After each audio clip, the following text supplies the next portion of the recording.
Il y a bien longtemps, une faction a pillé sans vergogne les ressources de ruines divines. Leurs mineurs ont profané des terres sacrées, brisant d'anciennes statues pour leur profit. En guise de châtiment, les gardiens ont libéré des monstres ancestraux d'une puissance colossale. Ces créatures mythiques ont facilement repoussé les envahisseurs, les chassant du domaine sacré. Contraints de vivre dans le monde des humains, ils se sont transformés en esprits à la recherche d'hôtes. Ils se cachaient dans les ombres, attendant le moment propice pour s'emparer d'un corps. Aujourd'hui, cette menace oubliée plane sur une métropole moderne et inconsciente du danger. Des formes de vie mutantes sèment la terreur, les nouvelles alertant les citoyens de rester vigilants. Malgré le danger, la vie suit son cours et la foule se dirige vers une station de métro. Un train futuriste entre en gare, ignorant la menace qui se cache déjà parmi ses passagers. Le wagon est un concentré d'épuisement et de tristesse, un festin idéal pour les esprits. Pourtant, au milieu de la foule, un homme reste étrangement serein et détaché. C'est Kinsey, un jeune diplômé qui se réfugie dans sa musique pour ignorer la morosité ambiante. Sans grand talent et chassé par sa famille, il est venu en ville pour tenter de survivre. Non loin de lui, un agent de sécurité monte la garde, symbole d'un ordre bien précaire. Une ombre monstrueuse s'approche de lui, sa présence glaciale passant d'abord inaperçue. Derrière l'agent assoupi, une créature colossale aux yeux rouges se matérialise. Son rictus révèle des crocs acérés, promesse d'une fin imminente. La foule réalise enfin l'horreur de la situation, les visages déformés par la terreur. Le chaos éclate, arrachant Kinsey à sa bulle musicale pour le plonger dans la panique générale. Bousculé par la foule, Kinsey exprime son irritation, sa colère prenant le pas sur sa peur. L'agent de sécurité gît au sol, première victime de la fureur du monstre. La créature rugit, son corps monstrueux achevant de déchirer son enveloppe humaine. Les passagers hurlent, comprenant qu'ils sont piégés avec une forme de vie mutante. Animé par une rage ancestrale, le monstre n'a qu'un seul objectif, tout démolir. La créature se déchaîne sur les passagers et Kinsey réalise que la réalité dépasse de loin les reportages. Une annonce automatique signale l'approche de la prochaine station, lueur d'espoir dans le chaos. La fureur du monstre s'intensifie, projetant des corps contre les vitres qui volent en éclats. Le wagon devient une arène mortelle où les passagers sont violemment projetés. Le train s'immobilise enfin et le mécanisme des portes s'enclenche, promettant une issue. L'ouverture des portes déclenche une bousculade désespérée pour la survie. Dans le chaos, Kinsey est violemment emporté par la vague de passagers terrifiés. Les survivants se déversent sur le quai, leurs cris alertant la garde de la créature à l'intérieur. Derrière eux, le sol du wagon témoigne de la violence de l'attaque. Tombé au sol, Kinsey peine à se relever, le visage marqué par l'épuisement et la peur. La créature se dresse au-dessus des victimes, son attention désormais fixée sur Kinsey, piégé à ses pieds. La bête pousse un rugissement furieux, son visage bestial révélant une soif de destruction pure. Malgré la terreur, l'esprit de Kinsey analyse froidement la situation, déduisant l'origine du monstre.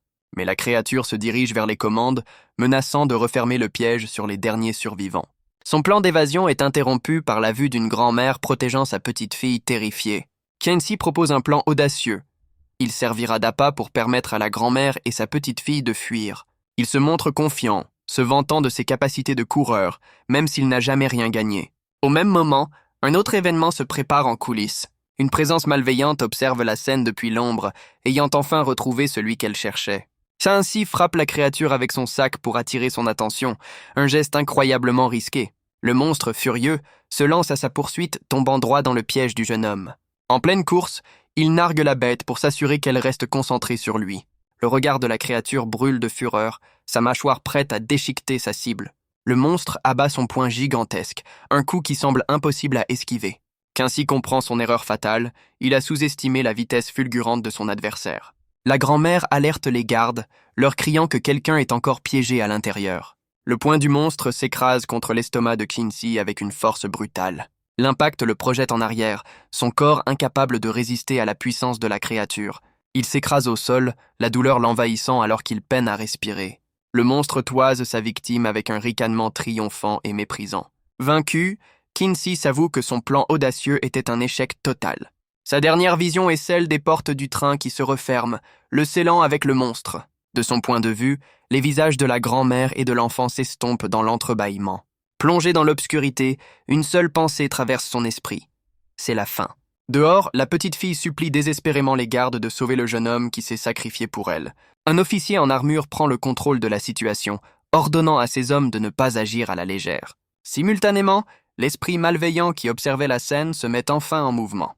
L'entité ténébreuse plonge alors dans le corps inconscient de Kinsey, le choisissant comme nouvel hôte. Sa conscience vacille, son corps meurtri peinant à comprendre la situation surréaliste. Sa main se crispe sur le sol, alors qu'une force inconnue commence à s'emparer de lui. Dominé par la créature, il refuse d'accepter une fin si prématurée au tout début de sa vie. Alors que sa conscience s'éteint, une bribe de mémoire émerge des ténèbres. Il se remémore les paroles blessantes de sa mère, le jugeant sans espoir et le comparant aux autres. Le souvenir du harcèlement scolaire s'impose, une autre facette d'une vie exaspérante. Le souvenir de son premier amour, qu'il a rejeté, confirme son sentiment d'être destiné à l'échec. La douleur et l'indignation se mêlent à un flot de souvenirs amers, le submergeant de rage. Haletant, son regard change, passant du désespoir à une détermination farouche. Une seule pensée brûle désormais dans son esprit. Le désir de remporter une victoire, ne serait-ce qu'une fois. Le monstre, sentant ce changement, se prépare à l'achever d'un coup de poing dévastateur. Mais une force nouvelle lui permet d'esquiver l'attaque avec une agilité surnaturelle. Son visage se crispe, animé par une volonté de fer, survivre et gagner. L'esprit ancestral se manifeste enfin, une entité draconique émergeant de son dos. Une énergie dorée le frappe de plein fouet, scellant le pacte entre l'hôte et le parasite. La créature ténébreuse révèle sa forme complète, un sourire sadique adressé à son vieil ennemi. Témoin de cette scène depuis son propre esprit, Kinsey croit être prisonnier d'une terrible hallucination. Il croit d'abord à une simple hallucination post-mortem, une dernière vision avant la fin. Mais une voix intérieure lui hurle que cette mort sans gloire n'est pas pour lui, et que tout est bien réel. Une matière sombre et épineuse commence à fusionner avec son bras, lui conférant une force nouvelle. La mystérieuse entité s'enroule autour de son corps, le transformant en une créature blindée. Le monstre, voyant sa proie se relever, lance une attaque furieuse pour l'écraser définitivement. Son poing rencontre une résistance inattendue, bloqué net par une armure démoniaque. L'esprit ancestral lui promet alors quelque chose qu'il n'a jamais eu au cours de sa misérable vie. Kinsey, désormais métamorphosé, part le coup avec une aisance déconcertante. Le don de l'esprit n'est autre que l'espoir, incarné par ce nouveau pouvoir dévastateur. Le visage de la bête se fige, la surprise et la peur remplaçant sa fureur initiale. Kinsey, transformé, riposte violemment, surprenant la créature. Une griffe rouge, menaçante, se déploie avec une vitesse fulgurante. Ces griffes ont le pouvoir de rompre le lien entre un hôte et son esprit parasite. La griffe rouge lacère l'air, se dirigeant droit vers Kinsey. L'esprit ancestral se prépare à opérer Kinsey. L'esprit ancestral libère Kinsey de l'emprise du monstre. Kinsey est projeté en arrière, libéré de l'influence néfaste. Il atterrit lourdement sur un siège, son corps encore sous le choc. Kinsey reprend ses esprits, visiblement éprouvé par l'expérience. L'esprit du monstre s'échappe, prenant la forme d'une créature spectrale. L'esprit ancestral salue son vieil ennemi avec un sourire narquois. L'esprit du monstre furieux révèle sa forme bestiale et spectrale. La créature spectrale se lance à l'attaque, tourbillonnant autour de l'esprit ancestral. L'esprit ancestral ancre ses griffes au sol, se préparant à la confrontation. Il saisit sa proie spectrale, la considérant comme un festin de premier choix. Sans la moindre hésitation, il ouvre une gueule béante pour dévorer son adversaire. Après avoir avalé l'esprit, il flotte, le ventre plein, visiblement satisfait de son repas. Il se redresse, l'air content de lui après avoir digéré sa prise. Son expression change radicalement, affichant un dégoût total pour le goût de sa proie. Son attention se porte aussitôt sur une nouvelle menace. Une escouade de gardes qui approche. L'esprit ancestral identifie les nouveaux arrivants comme étant le service de sécurité. Une escouade d'agents en armure, aux yeux rouges menaçants, se prépare à intervenir. Soudain, l'esprit est pris d'un violent spasme, son corps spectral vacillant. Il réalise avec horreur que son repas lui cause des problèmes au pire moment possible. L'armure démoniaque commence à se dissiper, révélant le visage terrifié de Kinsey. Les griffes acérées perdent leur éclat, signe que le pouvoir de l'esprit s'affaiblit. Kinsey aperçoit son reflet monstrueux dans la vitre, horrifié par sa propre transformation. La panique le submerge alors qu'il se demande ce qui lui arrive, perdant tout contrôle. Devant les gardes perplexes, il s'interroge sur son apparence, tandis qu'ils le prennent pour un simple cosplayer. L'escouade l'observe en silence, une menace froide et calculatrice dans leurs regards écarlates. L'esprit ancestral, embarrassé, constate que l'ancien hôte du monstre est simplement inconscient. Kinsey regarde ses mains monstrueuses, réalisant avec horreur qu'il a projeté l'homme d'un simple geste. Le parasite se manifeste, expliquant avec arrogance qu'il lui a sauvé la vie, ce qui ne fait qu'angoisser davantage Kinsey. L'esprit le rassure avec mépris, précisant que sa victime n'est qu'évanouie et non morte. L'escouade de sécurité ouvre le feu, déchaînant une pluie de projectiles sur leur cible. Les tirs fusent de toutes parts, forçant le corps de Qin-Shi à esquiver dans un balai mortel. L'esprit prend le contrôle, manœuvrant le corps de Qin-Shi avec une agilité surhumaine pour éviter les seringues.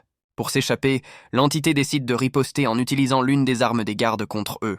Mais le manque de synchronisation est fatal, et Qin-Shi est touché à l'épaule, hurlant de douleur. Contre toute attente, l'impact de la seringue provoque une sensation de chatouillement, déconcertant tout le monde. Le garde constate avec stupeur que la fléchette tranquillisante est totalement inefficace. Face à cet échec, l'escouade décide de passer au plan B, une grenade incapacitante. L'esprit ancestral, avec un air de défi, décide de prendre les choses en main.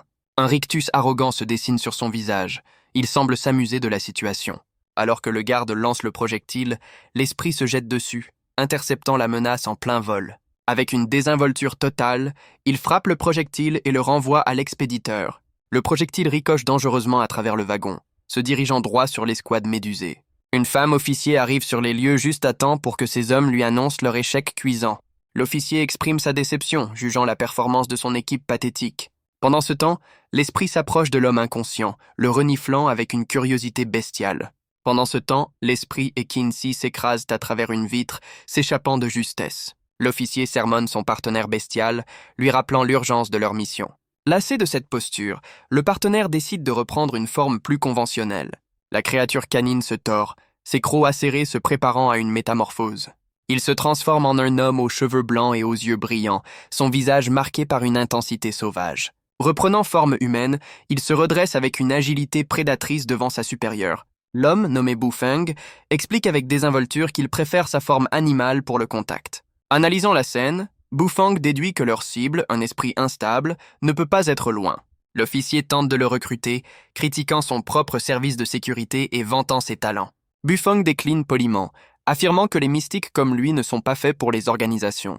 Bufeng l'interrompt et s'assoit avec une nonchalance calculée. Il lui fait remarquer que ce n'est pas le moment de se reposer, malgré son attitude détendue. L'homme aux cheveux blancs lui ordonne le silence pour se concentrer sur l'énergie de sa cible. Il annonce avec assurance que retrouver la cible aura un coût supplémentaire, ce que l'officier accepte. Bufeng ferme les yeux, des particules d'énergie flottant autour de lui alors qu'il active ses sens. Une aura mystique l'enveloppe, son esprit s'étendant à travers la ville pour traquer sa proie. Sa perception le mène à Qin-Shi, qui fuit à travers la métropole sous sa forme monstrueuse.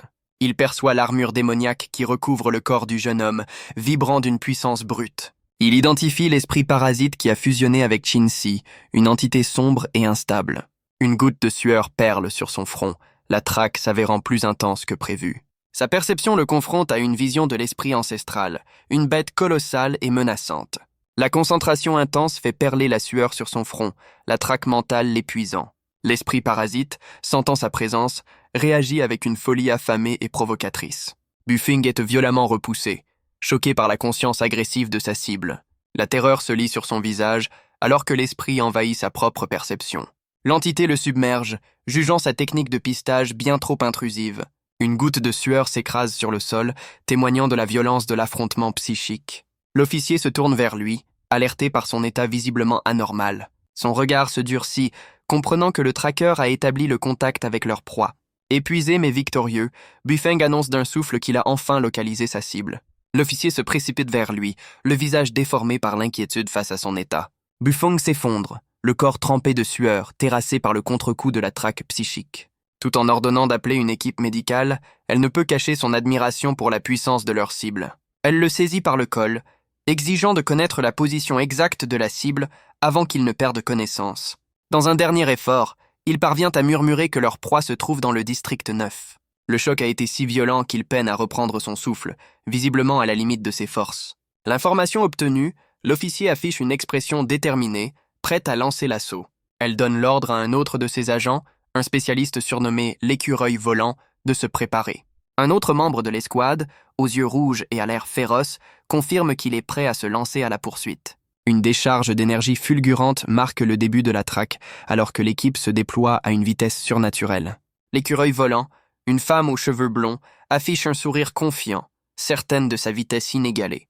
La poursuite s'engage à une vitesse vertigineuse à travers les gratte-ciel de la métropole. Sous sa forme monstrueuse, Qin-Shi bondit de toit en toit, fuyant ses poursuivants. Shinsi, paniqué, interroge l'esprit sur l'utilisation de son corps, mais le parasite lui rétorque qu'ils sont désormais inséparables. Le jeune homme se plaint d'avoir le vertige et la nausée à cause des sauts périlleux entre les immeubles. L'esprit lui explique que rester en altitude est plus sûr, car des sorciers pourraient les traquer au sol. Terrifié par le vide, Shinsi hurle, exigeant de redescendre sur la terre ferme immédiatement. Le parasite, agacé, lui ordonne de ne pas créer de problème alors qu'ils sont en plein saut. La panique le submerge, sa lutte interne menaçant de leur faire perdre l'équilibre en plein vol. Leur désaccord provoque une perte de contrôle et le corps de Shinsi bascule dangereusement dans le vide. La chute est brutale, son corps plongeant à travers les gratte-ciel dans un cri de panique. Il s'écrase lourdement sur un toit, la douleur de l'impact le paralysant un instant. L'esprit lui révèle que seule l'armure l'a sauvé avant de se retirer pour récupérer, le laissant seul. Reprenant forme humaine, Shinsi s'enfonce dans une ruelle, ignorant les avertissements du parasite. Non loin de là, une flaque d'eau sur le sol annonce l'arrivée d'une nouvelle présence. Un homme affamé est poursuivi sans pitié par 2 agents de la sécurité dans les rues. Le fuyard se jette dans la même ruelle, tombant nez à nez avec Shinsi qui s'y cachait. Depuis l'ombre, Shinsi observe les gardes approcher, ses yeux brillant d'une lueur surnaturelle. Leurs silhouettes se déforment, révélant des griffes menaçantes alors qu'ils fouillent les environs. Le silence retombe sur la ruelle, où une simple boîte aux lettres devient une cachette potentielle. Shinsi souffle de soulagement, croyant que les gardes ne le cherchaient pas. Il se cache à l'intérieur d'une boîte aux lettres, observant prudemment les environs.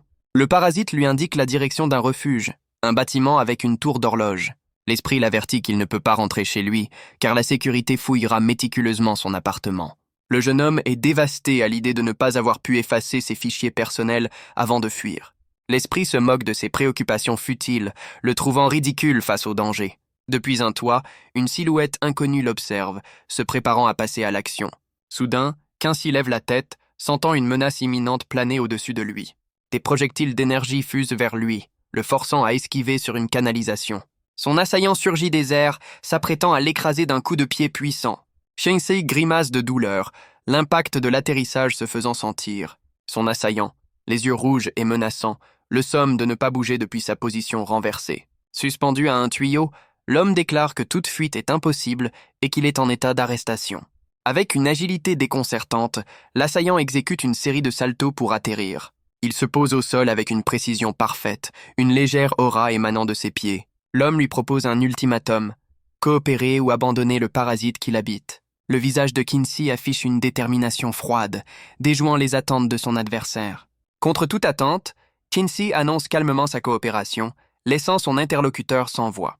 Sa coopération se révèle être une reddition, provoquant la fureur de l'assaillant et du parasite qui le traite de traître. Un sourire dément se dessine sur le visage de Shinsi, révélant que sa soumission n'est qu'une ruse bien calculée. Shinsi surprend son adversaire en lui assénant un coup de poing en plein visage. L'agent, furieux, dénonce cette ruse qu'il juge pathétique et prévisible. L'esprit ancestral, satisfait, lui offre une arme redoutable, des gantelets démoniaques. Le regard de Shinsi s'illumine d'une lueur bleue, acceptant ce nouveau pouvoir avec détermination.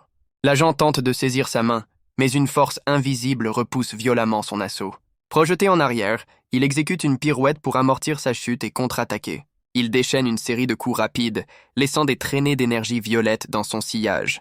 Shinsi, émerveillé, découvre la puissance de ses nouvelles griffes, aussitôt corrigées par le parasite. Le parasite se vante fièrement, révélant que ses armes sont un chef-d'œuvre créé par ses semblables. L'agent, exaspéré, annonce que l'attaque d'un officier justifie désormais une arrestation par la force.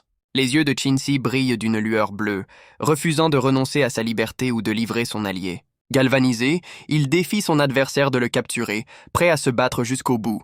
Le regard de l'agent s'embrase de fureur, promettant des représailles pour ce choix audacieux.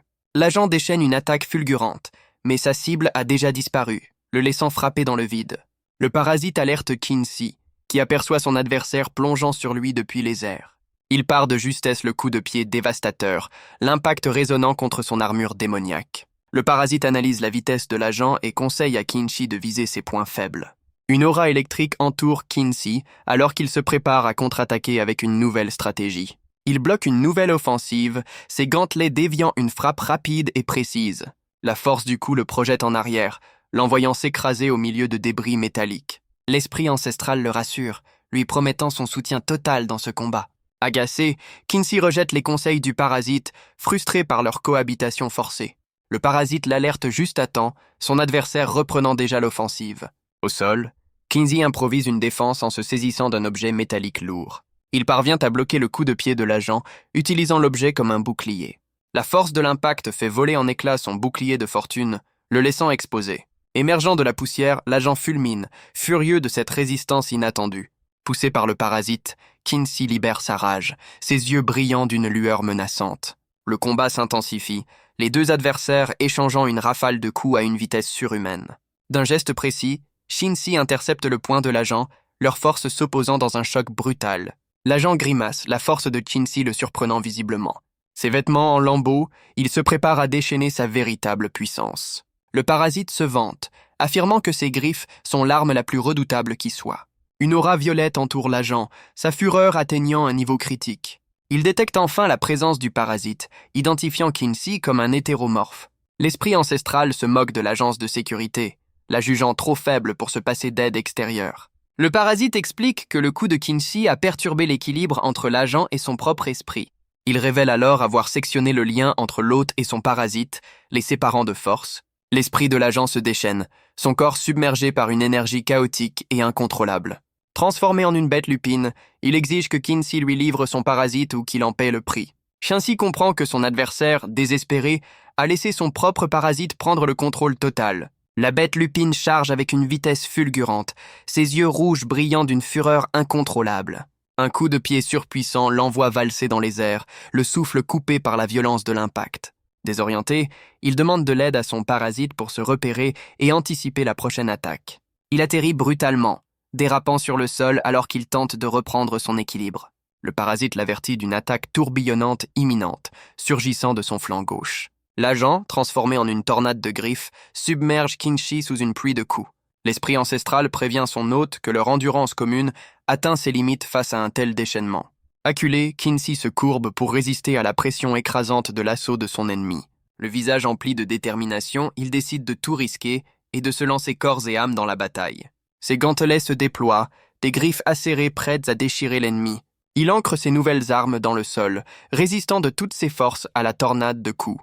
L'esprit et son hôte unissent leurs volontés, leurs yeux brillant d'une même lueur dorée.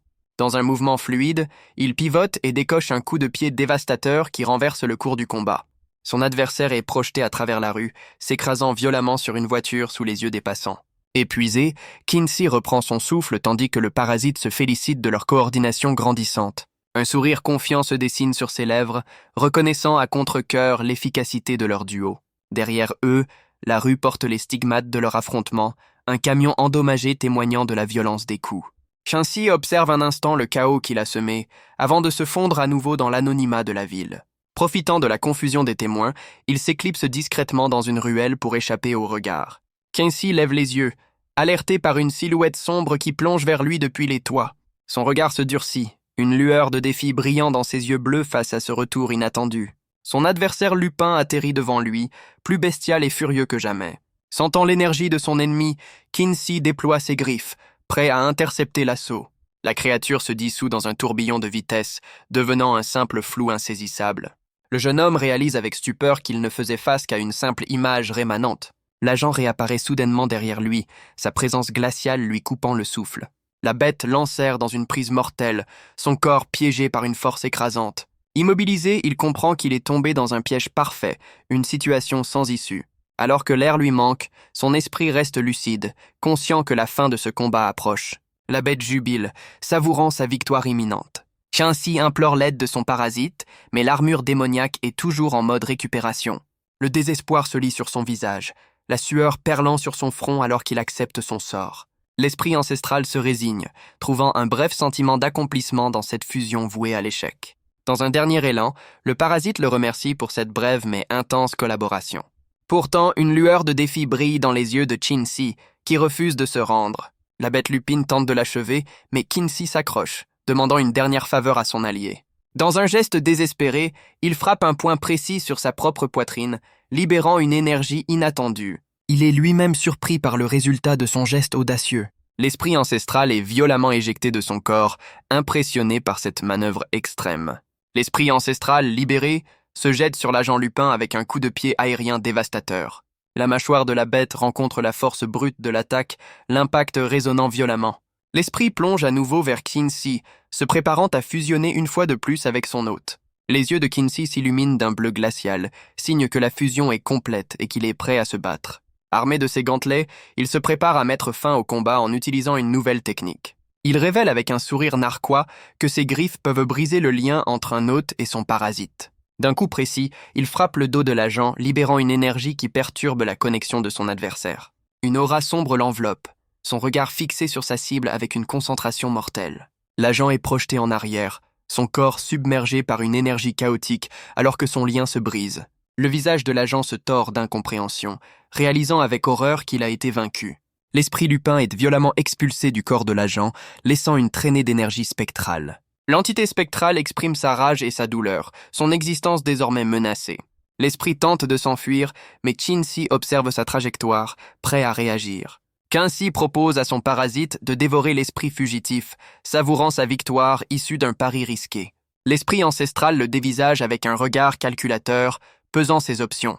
Le parasite décline l'offre, préférant la nourriture humaine, tandis que Kinsey s'éloigne en narguant son adversaire vaincu. Des pas lourds se font entendre, annonçant l'arrivée imminente de renforts. L'agent à terre lève la tête, surpris par cette nouvelle intervention. Il interroge son supérieur sur l'échec de leur mission, le visage marqué par la défaite. Un officier en armure massive le toise, entouré de son escouade, visiblement mécontent du résultat. L'agent vaincu ordonne furieusement de contacter le capitaine Bu. Il s'étonne de voir cet officier, croyant qu'il avait été envoyé par sa supérieure. L'officier en armure lui annonce qu'il n'est pas le bienvenu dans le district 9. Un coup puissant laisse une empreinte dévastatrice sur le mur, marquant la fin de la discussion. Pendant ce temps, au sommet d'un gratte-ciel, une réunion de haut niveau se prépare. Le capitaine Bu analyse la situation, consciente que les attaques de symbiotes deviennent une routine. Le gouverneur Ming Liang la félicite avec un sourire narquois, la qualifiant d'héroïne de la ville. Le capitaine Bu reste de marbre, visiblement peu impressionné par ses éloges calculés. Le commandant du district 9, Zhang Shun, l'interroge sur l'incursion de ses hommes sur son territoire. Elle explique que la mission visait avant tout à collecter des données, la capture n'étant qu'une question de temps. Le gouverneur Ming Liang trouve la mobilisation générale pour un seul symbiote tout à fait excessive. Le capitaine Bu, les yeux fermés, contient difficilement son irritation face à ces remarques condescendantes. Le commandant Zhang Shun la met en garde, lui rappelant sèchement de ne pas outrepasser ses prérogatives. Elle se tourne vers le gouverneur, outré d'apprendre qu'il a confié sa nouvelle arme expérimentale à Zhang Shun. Zhang Shun lui rappelle avec arrogance que le commandement lui fait confiance, tout en lui promettant une promotion future. Serrant les dents, elle peine à dissimuler sa frustration face à cette manœuvre politique. Elle tourne les talons, prétextant des obligations pour mettre fin à la conversation tendue. Une fois à l'écart, son visage s'assombrit, bouillonnant d'une colère froide et calculatrice. Son téléphone sonne soudainement, et elle répond avec une méfiance évidente.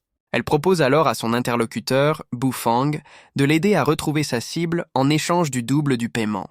Bufang accepte l'offre, son regard brillant d'une confiance prédatrice. Pendant ce temps, Kinsey tente de se fondre dans la foule, dissimulant son identité sous une simple capuche. La ville est en état d'urgence, et une liste de cibles prioritaires est diffusée sur tous les écrans. Une main inconnue sélectionne un profil sur l'écran, se concentrant sur une cible précise. Le visage de Kinsey apparaît, son identité et sa localisation dans le district 9 désormais public. Le parasite se moque de sa nouvelle célébrité, un statut qui lui a coûté sa liberté. Simultanément, les forums en ligne s'enflamment, les nouvelles se propageant comme une traînée de poudre. Un éclair de détermination traverse le regard de Kinsey, qui comprend l'ampleur de la situation. Il accède à son tour aux informations, cherchant à comprendre ce qui se dit sur lui. Les témoignages affluent, décrivant des phénomènes étranges qui confirment la présence croissante des parasites en ville. Il tombe sur un forum en ligne au nom ridicule, se moquant de sa devise absurde. Ce site se révèle être une plaque tournante d'informations, cruciale pour leur survie.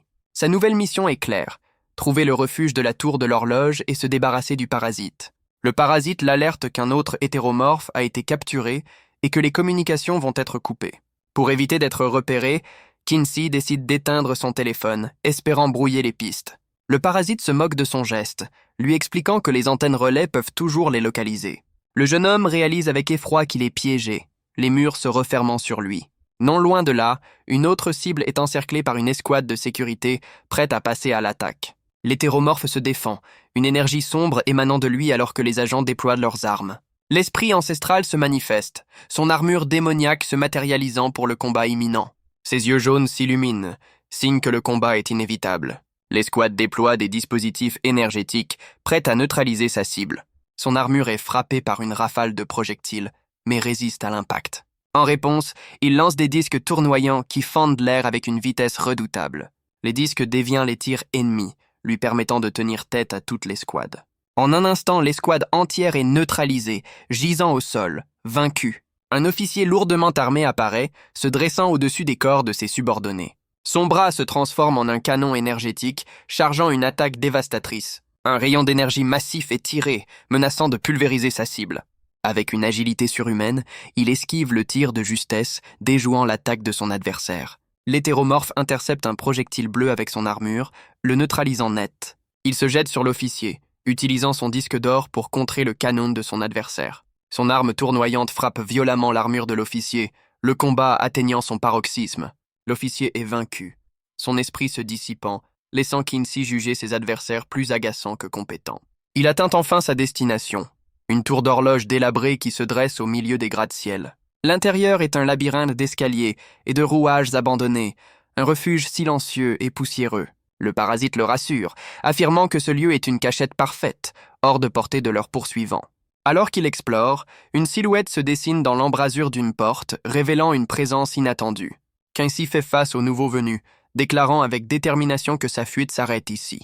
Son regard tombe sur les pieds de l'inconnu, révélant une surprenante pantoufle en forme de dinosaure. Le parasite sent une présence qui se déplace autour d'eux, cachée dans l'ombre. Il lui révèle que ces entités sont là pour l'accueillir dans leur refuge. Le parasite ordonne à Kinsey de réciter une incantation pour prouver ses intentions. Kinsey lit à voix haute une formule mystique pour purifier le cœur et bannir le mal. Une puissante vague d'énergie fait léviter tous les objets dans la pièce. Une barrière protectrice se forme, l'isolant complètement du monde extérieur. Une lumière aveuglante confirme l'activation réussie du sanctuaire. Il découvre alors un intérieur impeccable, la magie ayant tout remis en ordre.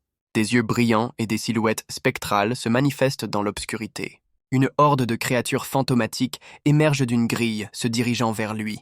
Des flammes spectrales bleues jaillissent du sol, encerclant les pieds de l'inconnu. Une main tendue semble commander une nuée de petits esprits bleutés. Kinsey est submergé par une vague de symbiotes spectraux, totalement pris au dépourvu. Il suffoque, luttant pour respirer alors que les créatures l'assaillent de toutes parts. Déterminé à se libérer, il décide de repousser violemment cette menace. Il déchaîne sa propre énergie, repoussant la marée spectrale qui tente de le submerger. Dans un tourbillon puissant, il disperse les esprits qui l'entouraient. La femme aux cheveux blancs observe la scène, expliquant que ces esprits convoitent son corps, déjà occupé.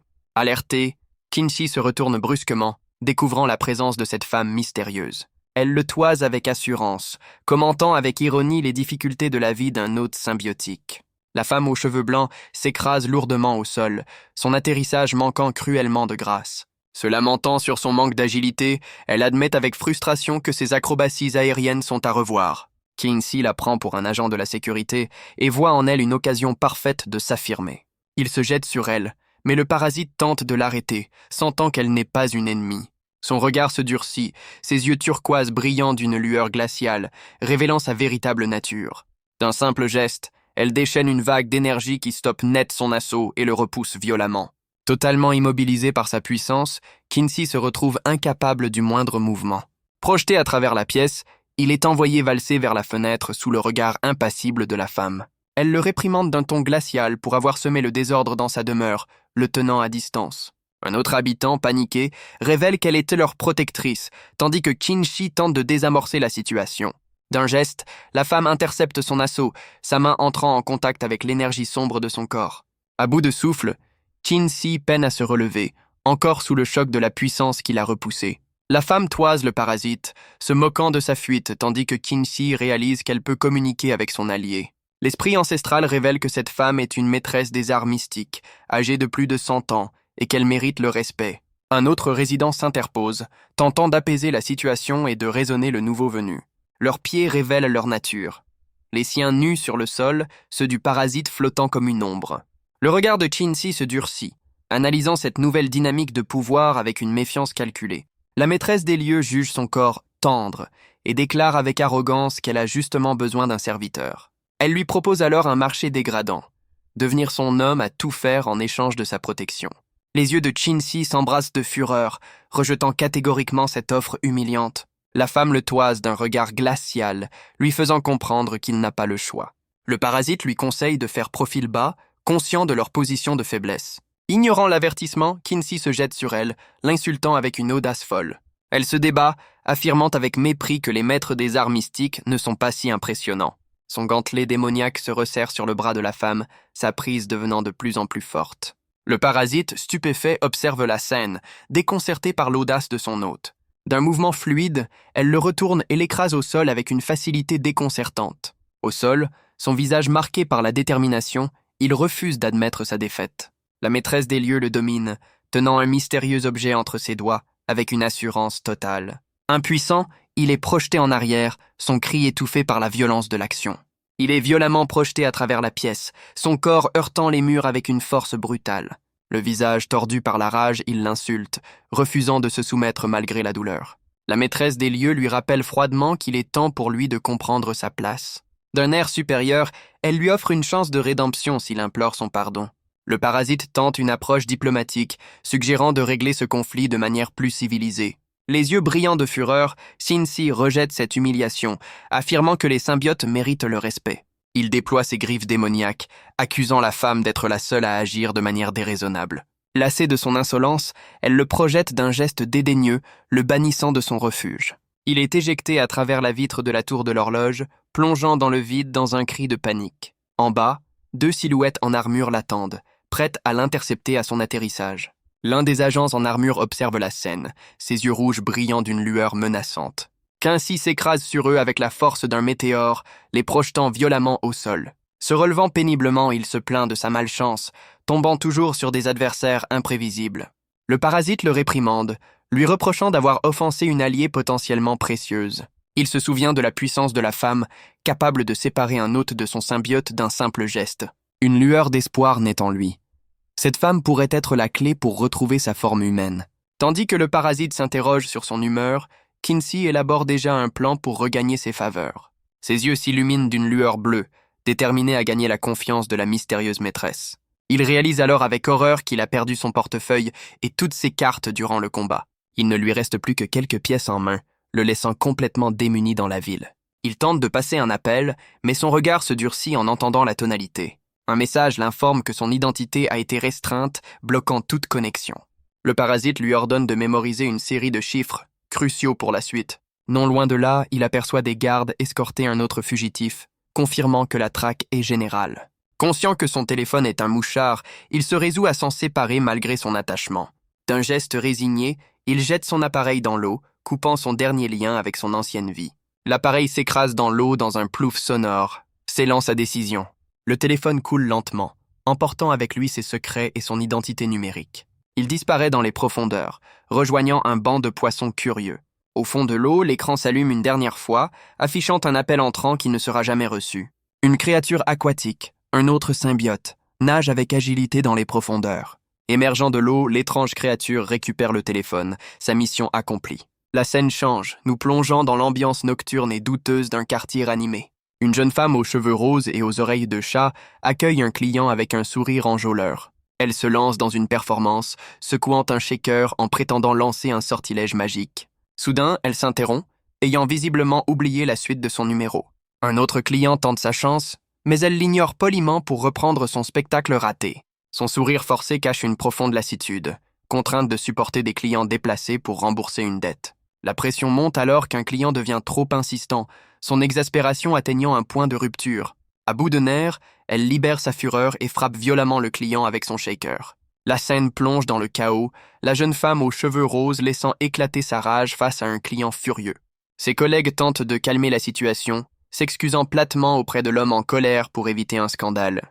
Écœurée, elle quitte les lieux, traitant mentalement les clients de minables. Elle s'isole dans une ruelle sombre, soupirant de frustration face à son quotidien. Elle reçoit un appel furieux de sa supérieure, qui lui reproche son comportement inacceptable. Sa supérieure la menace de l'envoyer aux travaux forcés si elle ne se rachète pas immédiatement auprès du client influent. L'évocation du nom du client change son expression, qui devient soudainement calculatrice et intéressée. Ses yeux s'illuminent d'une lueur violette, révélant sa véritable nature et une intention cachée. Enveloppée d'une aura surnaturelle, elle retourne sur ses pas, prête à régler le problème à sa manière. Elle retrouve le client, adoptant une attitude charmeuse pour le mettre en confiance et s'excuser de son comportement. Le client, trop entreprenant, tente un geste déplacé qu'elle intercepte aussitôt. Elle prétend que sa passion a ruiné son sortilège, l'envoûtant d'une étrange brume violette. Totalement sous son emprise, l'homme est subjugué par le parfum magique qu'elle dégage. Ses yeux brillant d'une lueur malicieuse, elle lui donne rendez-vous après son service, ce qu'il accepte sans hésiter. Il se dirige vers un hôtel discret, dont l'enseigne en forme de cœur rose ne laisse aucune place au doute. L'homme la porte dans ses bras, flatté par sa légèreté, ignorant qu'il se dirige tout droit vers un piège. Son visage se déforme en une vision d'horreur, révélant une créature démoniaque qui n'a rien d'humain. L'homme hurle de terreur, comprenant enfin la nature monstrueuse de la femme qu'il convoitait. D'un geste rapide et brutal, elle le neutralise, mettant fin à ses avances de manière définitive. Une entité spectrale se matérialise derrière elle, confirmant sa puissance et sa nature surnaturelle. Elle compte les quelques billets trouvés sur sa victime, visiblement déçue du butin. En fouillant ses affaires, elle découvre qu'il est un agent du bureau de la sécurité, mais le juge insignifiant. Son visage se crispe de déception, espérant une récompense bien plus conséquente pour ses efforts. Elle se saisit alors du téléphone de l'agent, cherchant une information plus lucrative. Sur l'écran, elle découvre un avis de recherche pour Kinsey, avec une prime alléchante émise par le capitaine Bufang. Stupéfaite, elle reconnaît un ancien camarade de classe et réalise l'ampleur de la prime sur sa tête. Pendant ce temps, Kinsey tente désespérément de passer un appel depuis une cabine téléphonique, à l'abri des regards. Le visage sombre, il se remémore les refus cinglants de tous ceux qu'il a tenté de contacter pour de l'aide. Il fait nonchalamment rouler ses dernières pièces entre ses doigts, son unique richesse restante. Avec une seule pièce en main, le parasite le nargue, se demandant qui il pourra bien appeler maintenant. Le visage pensif, Kinsey réfléchit à son ultime recours, à court d'options. Il soupire, résigné, avant de se décider à passer ce dernier appel désespéré. Le parasite observe alors qu'il compose un numéro qu'il avait presque oublié, sa dernière lueur d'espoir. Au même moment, dans un dortoir d'employés, un téléphone se met à sonner avec insistance. La jeune femme aux cheveux roses décroche, intriguée par cet appel provenant d'un numéro inconnu. Elle demande nonchalamment à son interlocuteur de s'identifier, sans se douter de qui il s'agit. Le visage de Kinsey s'illumine de soulagement, ravie d'entendre enfin une voix familière. Stupéfaite, elle reconnaît le nom de son ancien camarade, se souvenant de son appel manqué. Un souvenir de leurs années d'université lui revient en mémoire, alors qu'elle l'interroge sur son nouveau numéro. Il lui explique avoir perdu son téléphone, et elle comprend alors pourquoi son premier appel n'a jamais abouti. Elle réalise que son plan pour attirer une proie lucrative est toujours d'actualité. Un souvenir de leur rencontre à l'université refait surface, une base parfaite pour le parasite. Kinsey, exaspérée, ordonne violemment au parasite de se taire pendant son appel. Surprise par le bruit, elle est vite rassurée par Kinsey qui prétexte un manque de temps. Il lui expose sa situation critique et elle y voit immédiatement l'occasion qu'elle attendait. Feignant la compassion, elle accepte de l'aider tandis qu'il avoue être complètement démuni. Le regard intense, il lui demande de l'argent, expliquant que sa survie en dépend. Kinsey sait qu'il a besoin de fonds pour regagner la confiance de la maîtresse des lieux. La jeune femme, cependant, décide de faire passer ses propres intérêts en premier. Elle planifie de le rencontrer pour ensuite contacter Bufang et réclamer une avance sur la prime. Déterminée, elle se motive à suivre son plan, rêvant de rembourser sa dette pour enfin quitter cet endroit maudit. Elle accepte de lui prêter de l'argent, mais s'interroge sur la logistique, tandis que Kinsey, reconnaissant, promet de la rembourser au double. Il la rassure, suggérant un échange discret pour ne pas l'impliquer, mais le parasite perçoit une anomalie dans la conversation.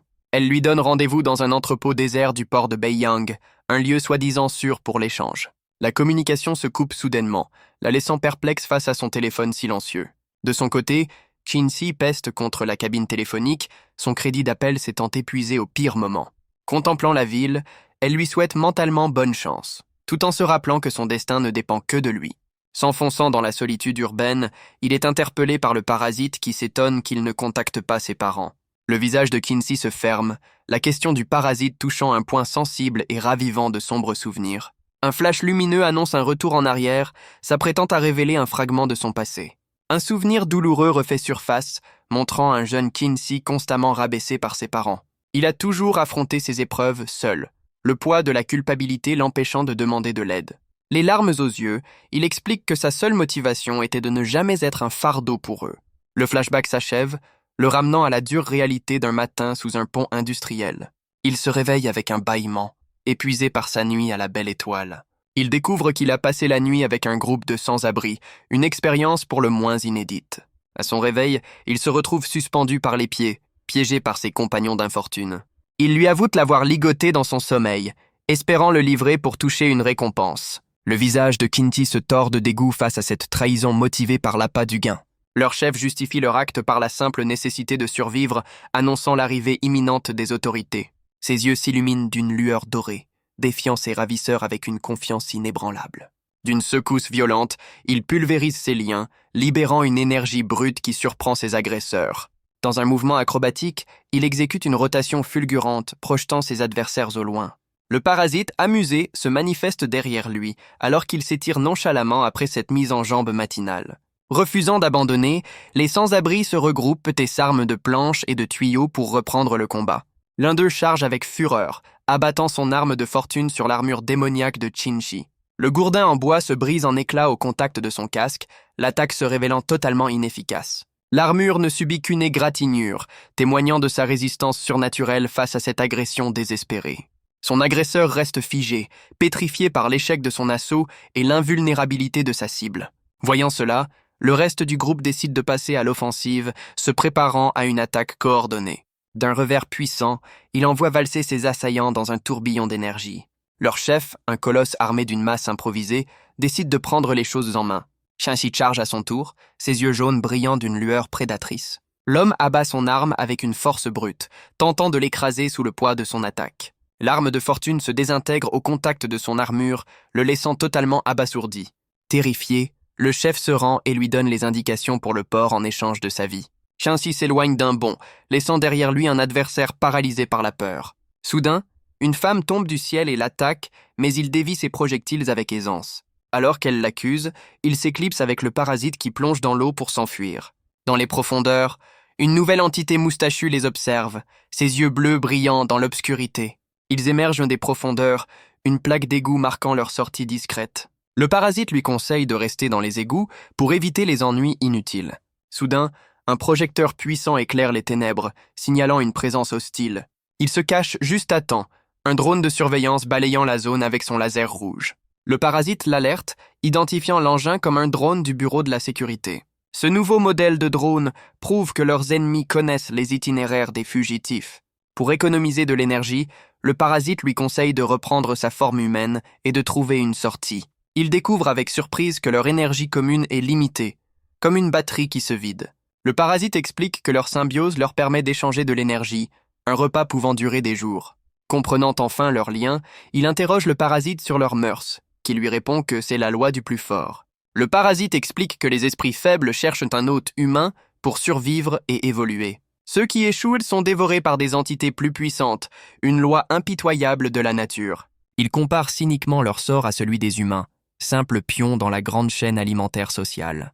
Trouver un hôte compatible est, selon lui, aussi rare et précieux que de trouver l'âme sœur. Shinshi rejette violemment cette idée, écœuré par la comparaison et déterminé à redevenir humain.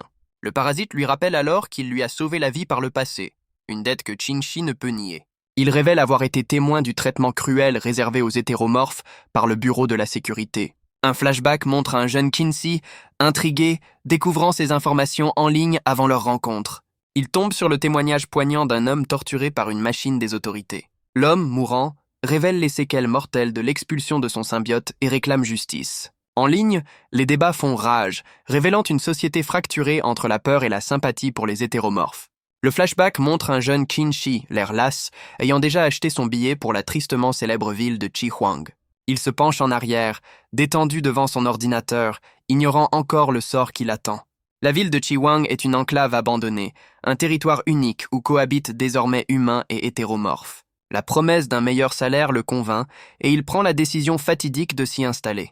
Le souvenir s'estompe, le ramenant au témoignage glaçant de l'homme qui met en garde contre la cruauté des autorités. De retour au présent, il atteint un parc désolé, son plan étant de récupérer un colis avant de retrouver son contact.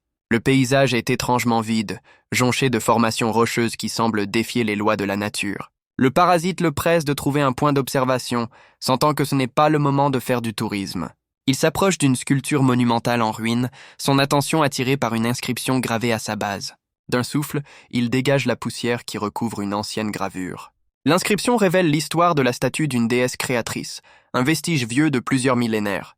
Le parasite explique que l'exploitation humaine a mené à la destruction de la statue, déclenchant un mystérieux incident de la faille. Le visage de Qin-Shi se crispe d'incompréhension, ce terme lui étant totalement inconnu.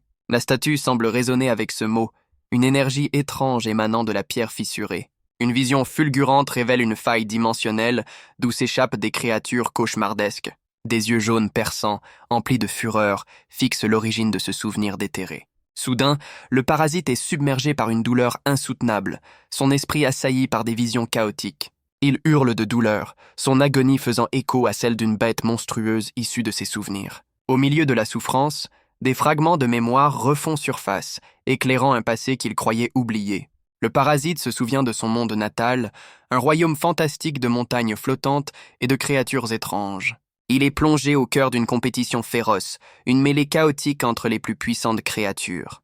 Des hordes de bêtes étranges chargent avec détermination, prêtes à tout pour remporter la victoire. Qin-Shi se retrouve dans la peau du parasite, désorienté, alors qu'une voix lui annonce le début du second round. Soudain attaqué, il apprend qu'il est au milieu d'une guerre de territoire pour le contrôle des terres. Poussé par son instinct, le parasite se prépare à combattre pour reconquérir ce qui lui revient de droit. Son assaut est brutal, mais il est stupéfait par la puissance inattendue des griffes de son adversaire. Les deux combattants s'affrontent dans un tourbillon de coups, leurs mouvements trop rapides pour être suivis. Le combat est si intense que même les spectateurs retiennent leur souffle, impressionnés par leur puissance. Soudain, le ciel se déchire, zébré d'éclairs, annonçant une catastrophe imminente qui interrompt leur duel. Un puissant vortex aspire toutes les créatures, les arrachant à leur monde dans un chaos total. Le parasite se souvient avoir été lui aussi emporté par cette force inéluctable, incapable de résister. Arrivés dans le monde humain, les créatures ont muté, devenant des bêtes gigantesques chargées de punir les pilleurs de reliques. La loi du plus fort règne, et les plus faibles sont impitoyablement éliminés par des prédateurs plus puissants. Les mineurs humains, pris au dépourvu, sont submergés par la fureur déchaînée des créatures.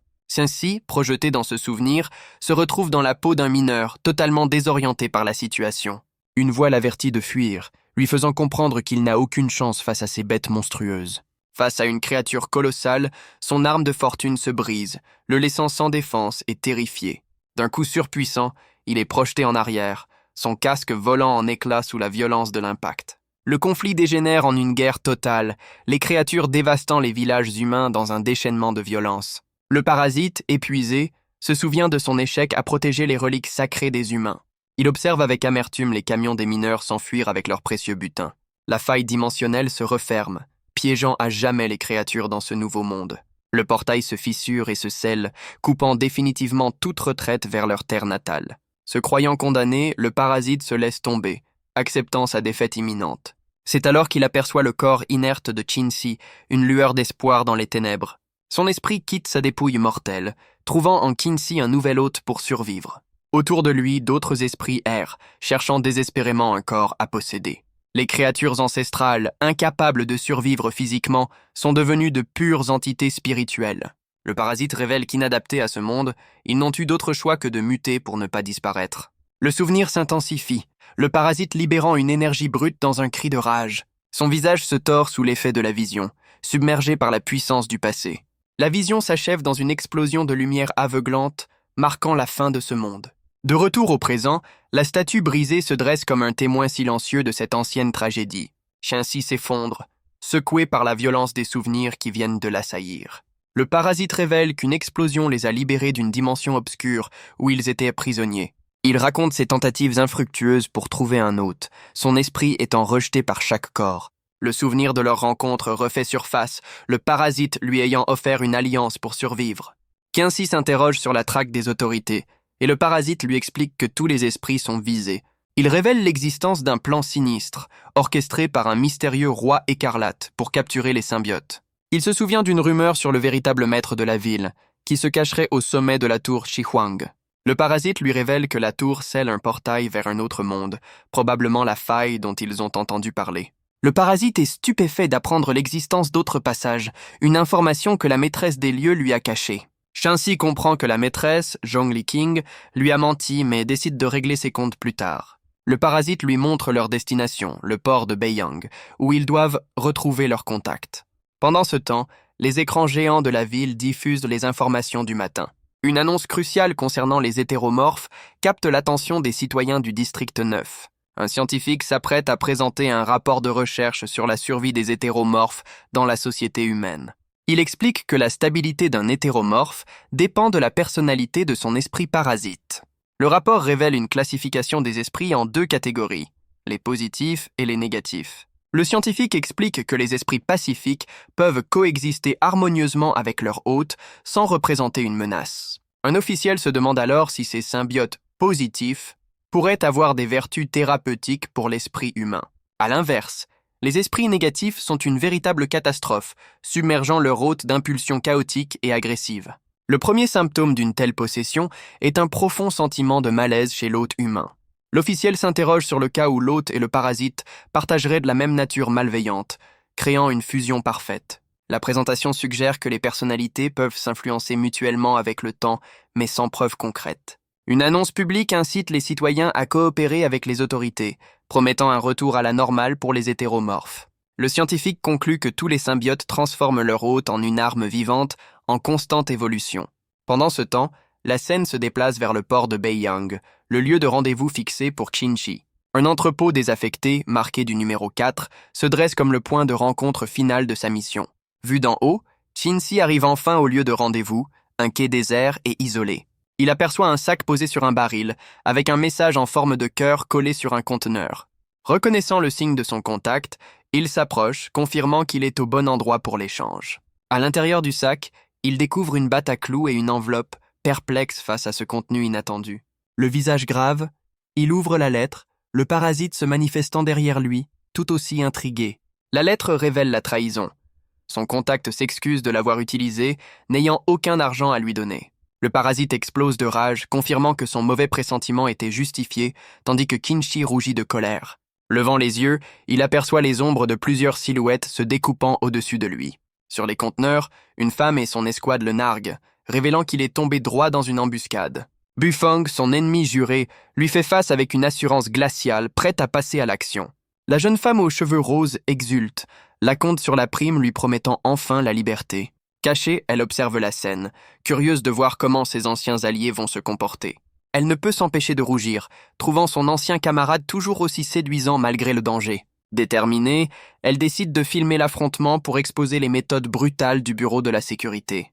Un des agents tente une attaque basse, mais Qinshi part le coup avec une rapidité surprenante. Le visage crispé, il évalue la situation, la sueur perlant sur son front face à ses nombreux adversaires.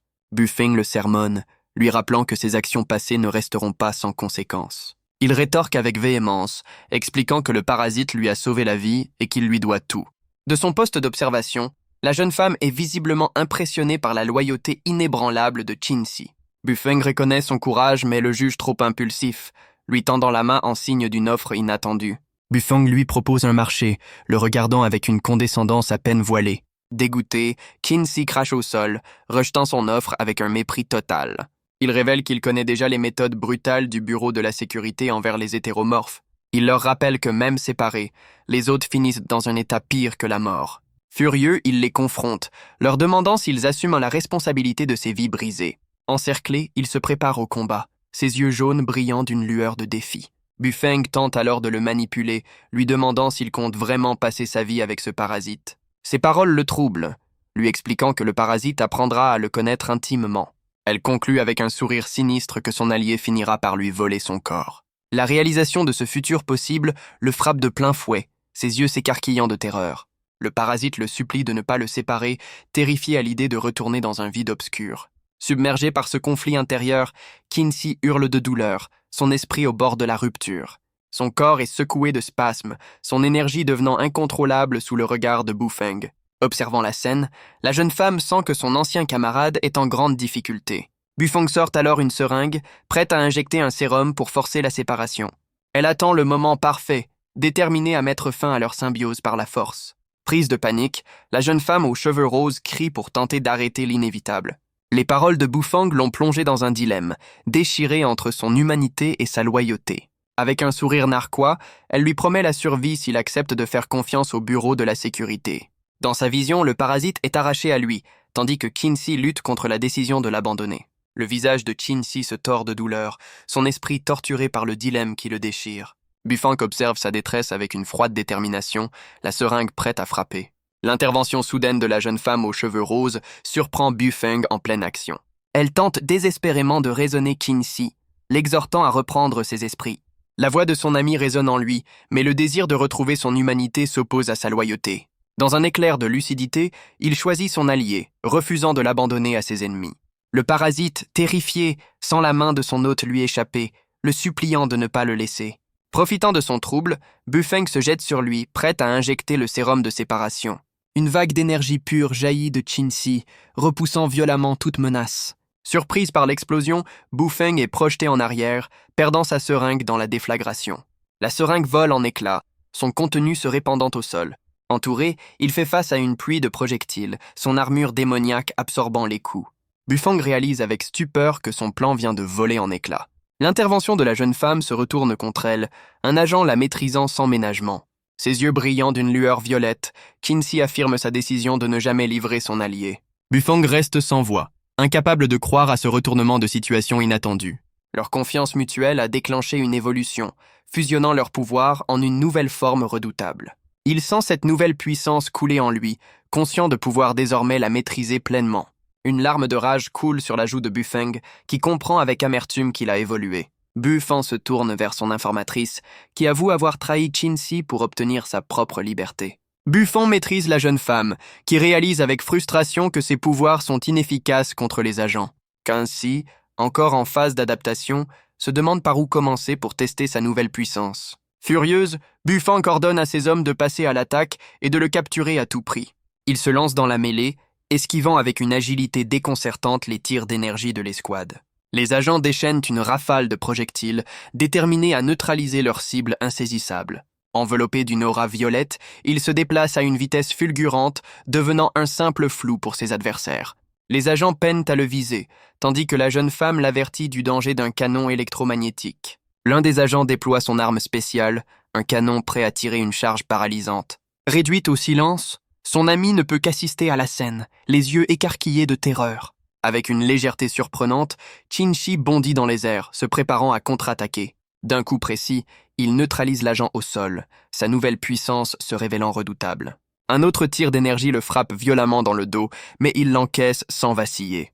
Son armure absorbe l'impact, une aura bleutée tourbillonnant autour de lui sans lui causer de dommages. L'agent qui retient son ami en otage observe la scène, stupéfait par cette résistance surhumaine. Son exosquelette, désormais aussi solide que l'acier, le rend quasiment invulnérable aux attaques. Folle de rage, Bufang ordonne à ses hommes de déchaîner toute leur puissance de feu sur lui. L'escouade obéit, déclenchant un barrage de tirs qui engloutit l'entrepôt dans une explosion d'énergie. Le bâtiment est soufflé par la violence de l'assaut, les murs s'effondrant sous le déluge de feu. Au milieu des décombres, une silhouette inattendue apparaît, portant une ancre massive sur son dos. L'inconnu observe la scène avec un sourire narquois, visiblement amusé par le chaos ambiant.